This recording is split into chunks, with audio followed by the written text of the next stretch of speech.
યાદ રાખવાના મુદ્દા ચતુષ્કોણ એ ચાર બાજુ ધરાવતો બહુકોણ છે। હવે ચાર બાજુ ધરાવતો એટલે કે ચતુષ્કોણમાં એક બાજુ, બે બાજુ, ત્રણ બાજુ અને ચાર બાજુ, એટલે કે ચતુષ્કોણ ચાર બાજુ ધરાવતો એક બહુકોણ છે। હવે એક કરતાં વધારે કોણ બનતા હોય ને બહુકોણ કહેવાય। જે ચતુષ્કોણમાં સામસામેની બાજુઓ સમાંતર હોય તે ચતુષ્કોણને સમાંતર બાજુ ચતુષ્કોણ કહેવાય। એટલે કે સામસામેની બાજુ એટલે આ ચતુષ્કોણ। હવે આ બાજુ એની સામે આની સામેની બાજુ આ, એટલે કે આ બે સમાન હોય અને આની સામેની આ બાજુ એટલે કે આ બે સમાંતર હોય, તો એને કયો ચતુષ્કોણ કહેવામાં આવે છે? તો કે સમાંતર બાજુ ચતુષ્કોણ કહેવામાં આવે છે। એટલે કે એની સામસામેની બાજુઓનું માપ કેવું હોય? સરખું હોય। સમજી લો, આ 5નું હોય તો આ 5નું, આ 3નું હોય તો આ પણ 3નું, એવી રીતે। એના પછી જે સમાંતર બાજુ ચતુષ્કોણની ચારે બાજુ સરખી હોય તે ચતુષ્કોણને સમબાજુ ચતુષ્કોણ કહે છે। એટલે કે જે ચતુષ્કોણ હોય, બરાબર, આ ચતુષ્કોણ છે, હવે એમાં શું કીધું છે? ચારે બાજુ સરખી, જેટલું આ હોય એટલું જ આ ને આ ચારે ચાર બાજુઓ કેવી હોય? સરખી। આ 3ની હોય તો આ પણ 3ની, આ 3ની અને આ 3ની, તો ચારે ચાર બાજુ સમાન બાજુ હોય તો એને સમબાજુ ચતુષ્કોણ કહેવાય છે।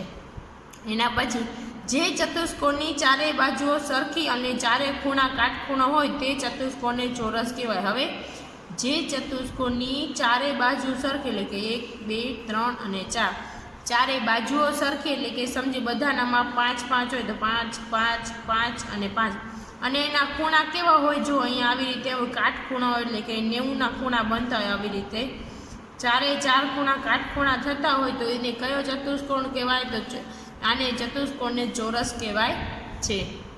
એના પછીનું, જે ચતુષ્કોણની સામસામેની બાજુઓ સરખી અને ચારે ખૂણા કાટખૂણા હોય તે ચતુષ્કોણને લંબચોરસ કહે। હવે આમાં શું હતું? ચારે બાજુઓ સરખી હોય અને એના ખૂણા હોય, કાટખૂણા હોય તો એને ચોરસ કહેવાય। હવે એમાં શું કીધું? સામસામેની બાજુઓ સરખી હોય, એટલે કે આમાં ચારેય બાજુ હતી ને આમાં શું હતી? સામસામે, એટલે કે આ બે સરખી તો આ બે સરખી, આ બે સરખી અને આ બે સરખી, આ 3, 3ની અને આ 2, 2ની, અને એના ખૂણા હોય ને એ કાટખૂણા હોય, એટલે એક બી આવી રીતે 90 અંશના અહીંયા ખૂણા બનતા હોય તો એવા ચતુષ્કોણને કયું ચતુષ્કોણ કહેવાય છે? લંબચોરસ કહેવાય છે। જે ચતુષ્કોણમાં સામે સામેની બાજુઓ ફક્ત એક જ જોડની બાજુઓ સમાંતર હોય તો તે ચતુષ્કોણને સમલંબ ચતુષ્કોણ કહે છે। હવે શું કીધું છે? જે ચતુષ્કોણમાં સામે સામેની બાજુઓની ફક્ત એક જ જોડની બાજુ હોય, હવે જો આ ચતુષ્કોણ છે, હવે એની સામેની બાજુ અને એ બંનેની શું હોય? જોડ હોય, તો એ બાજુઓને કયો ચતુષ્કોણ કહેવામાં આવે છે? તો કે સમાંતર, એટલે કે એની બાજુઓનું માપ કેવું હોય? સમાંતર હોય, તો તે ચતુષ્કોણને સમલંબ ચતુષ્કોણ કહેવામાં આવે છે। એટલે કે એની જે સામેની બાજુ હોય ને એને શું હોય? જોવી જોઈએ, જોડ હોવી જોઈએ। સ્વાધ્યાય 5.7 એમાં ક્વેશ્ચન નંબર 1, ખરા છે કે ખોટા તે કહો। હવે એમાં શું છે? લંબચોરસનો દરેક ખૂણો એ કાટખૂણો છે, તો એ આપણે આગળ સમજી ગયા તો કે લંબચોરસમાં સામેની બાજુ સમાંતર અને બધા ખૂણા કેવા હોવા જોઈએ? કાટખૂણા હોવા જોઈએ। તો શું છે કે લંબચોરસની દરેક ખૂણો એ કાટખૂણો છે, તો શું આવે? સાચું। લંબચોરસની સામસામેની બાજુઓની લંબાઈ સરખી હોય છે, તો હમણાં જ આપણે કીધું કે દરેક ખૂણા કાટખૂણા હોવા જોઈએ અને સામસામેની બાજુની લંબાઈ કેવી હોવી જોઈએ? સરખી હોવી જોઈએ, એટલે એ પણ સાચું। એના પછી જે ચોરસના વિકર્ણો એકબીજાને લંબ હોય છે, તો ચોરસ હોય, આ ચોરસ, એના વિકર્ણો આવી રીતે 1 અને 2 એકબીજાને લંબ છે, તો કે હા, તો એના માટે શું આવે? સાચું। પછી છે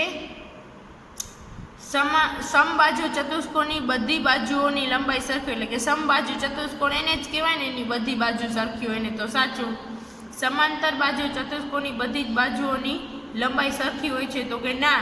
શું કામે? તો કે સમાંતર બાજુ ચતુષ્કોણની આપણે આગળ જ જોઈ ગયા કે સમાંતર બાજુ ચતુષ્કોણની શું હોય?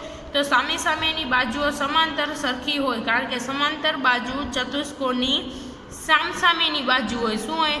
બધી જ બાજુઓ સરખી ના હોય, તો બધી બાજુઓ સરખી હોય તો એને તો ચોરસ કહી શકાય। તો કે સામસામેની બાજુ જે આવી રીતે જે હોય એની સામસામેની બાજુ સરખી હોય તો એને સમાંતર બાજુ ચતુષ્કોણ કહી શકાય। એટલે એમાં શું આવશે? ખોટું। એના પછી છે સમલંબ ચતુષ્કોણની સામસામેની બાજુઓ સમાંતર હોય છે। હવે સમલંબ ચતુષ્કોણની હવે સમલંબ ચતુષ્કોણ એટલે આપણે આગળ છેલ્લો જ પોઈન્ટ હતું કે સમલંબ ચતુષ્કોણની સામસામેની બાજુઓની એક જ જોડ સમાંતર હોય, એટલે કે આ જે સામસામેની બાજુ હોય આ બે સરખી હોય કાં તો આ બે સરખી હોય, એટલે કે સામસામેની જે હોય ને કોઈ પણ એક બાજુ સામસામેની કોઈ આ બાજુ સરખી હોય કાં તો આ ને આ બાજુ સરખી હોય તો એની જોડ હોય, એટલે કે જોડ સમાંતર હોય. એટલા માટે આ પણ શું હોય, આમાં શું કીધું છે કે સમલંબ ચતુષ્કોણ સામસામેની બાજુઓ સમાંતર હોય છે, તો એ શું થાય, ખોટું. સમાંતર નથી હોતી, બેયમાંથી એક જ બાજુઓની જોડ સમાંતર હોય છે. ક્વેશ્ચન નંબર 2, નીચેના માટે કારણ આપો. હવે ચોરસને વિશિષ્ટ લંબચોરસ કહી શકાય, તો ચોરસ છે એને વિશિષ્ટ લંબચોરસ કહી શકાય કે ના કહી શકાય, તો એમાં આપણે જવાબ શું છે, તો કે લંબચોરસમાં સામેની બાજુઓ સરખી હોય છે તથા ચારે કાટખૂણા હોય છે. જો આ લંબચોરસની ચારેય બાજુ સરખી બને તો તે ચોરસ થઈ જાય છે. હવે શું કીધું, લંબચોરસમાં ચારેય બાજુ કેવી હોય, ચારેય બાજુમાંથી સામસામેની બાજુઓ કેવી હોય છે, સરખી હોય છે. પણ અગર જો ચારેય બાજુ સરખી થઈ જાય, એટલે કે ચારેય બાજુના માપ સરખા થઈ જાય તો એ શું બની જાય છે, તો કે ચોરસ થઈ જાય છે. તો કહી શકાય કે હા, આમ ચોરસને વિશિષ્ટ લંબચોરસ પણ કહી શકાય છે, કારણ કે જો આ બધા આના લંબચોરસમાંથી ચોરસ કરવું હોય તો બધાના માપ સરખા કરી નાખો તો ચોરસ બની જાય છે. એના પછી છે લંબચોરસને વિશિષ્ટ સમાંતર બાજુ ચતુષ્કોણ કહી શકાય, તો એને કહી શકાય કે નહીં, તો સમાંતર બાજુ ચતુષ્કોણમાં સામસામેની બાજુ સમાંતર હોય છે, એટલે કે સમાંતર બાજુ ચતુષ્કોણ હોય એની આમ સામેની બાજુ કેવી હોય છે, સમાંતર હોય છે તથા સરખી પણ હોય છે. વળી સમાંતર બાજુ ચતુષ્કોણમાં સામસામેના ખૂણાઓ પણ સરખા હોય છે, એટલે કે એના સામસામેના આવી રીતે જે ખૂણા હોય ને સામેના એ પણ શું હોય, આનો ખૂણો આની સાથે ને આ બે ખૂણા સેમ એવી રીતે હોય છે. જો આ સામસામેના ખૂણાઓ કાટખૂણા બને તો તે લંબચોરસ બની જાય છે. જો હવે આ સામસામેના ખૂણા કાટખૂણા બને તો એ શું બની જાય છે, લંબચોરસ બની જાય છે. તો હા, આમ લંબચોરસને વિશિષ્ટ સમાંતર બાજુ ચતુષ્કોણ પણ કહી શકાય છે.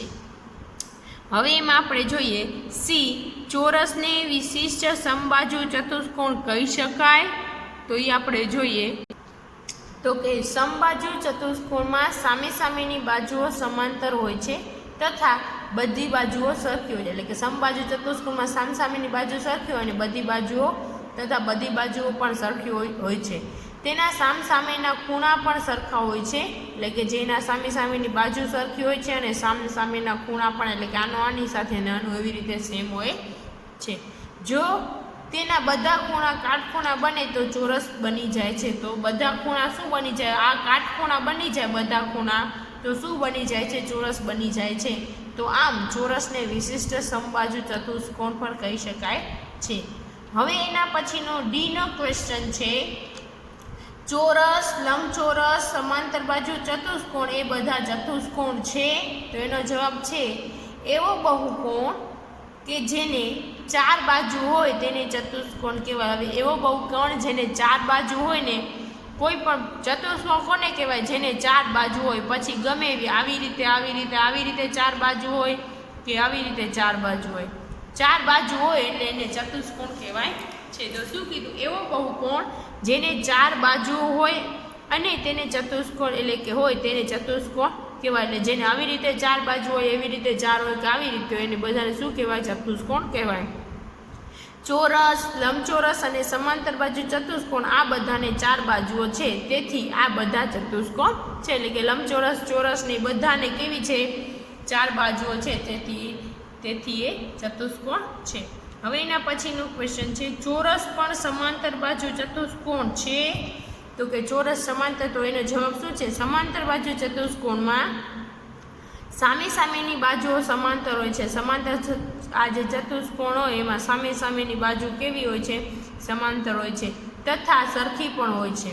વળી સામેના ખૂણા પણ સરખા હોય છે, તો આવી રીતે જે ખૂણા હોય એ પણ સરખા હોય છે, સામેના હોય છે. હવે ચોરસમાં પણ સામેની બાજુઓ સમાંતર હોય છે, એટલે કે ચોરસ હોય તો એમાં પણ સામેની બાજુઓ સમાન હોય છે તથા ચોરસમાં પણ સામેની બાજુઓ સમાંતર હોય છે તથા સરખી પણ હોય છે, એટલે કે સરખી હોય છે. વળી ચોરસમાં સામેના ખૂણા સરખા હોય છે, એટલે કે એના ખૂણા પણ સરખા, જે કાટખૂણા હોય છે તેથી ચોરસ પણ સમાંતર બાજુ, કે એના સામસામેના ખૂણા પણ કાટખૂણા હોય છે તેથી ચોરસ પણ સમાંતર બાજુ ચતુષ્કોણ છે. હવે એમાં ત્રીજા નંબરનો, જે આકૃતિની બાજુમાં માપ અને ખૂણાના માપ સરખા હોય તે આકૃતિને નિયમિત આકૃતિ કહેવાય.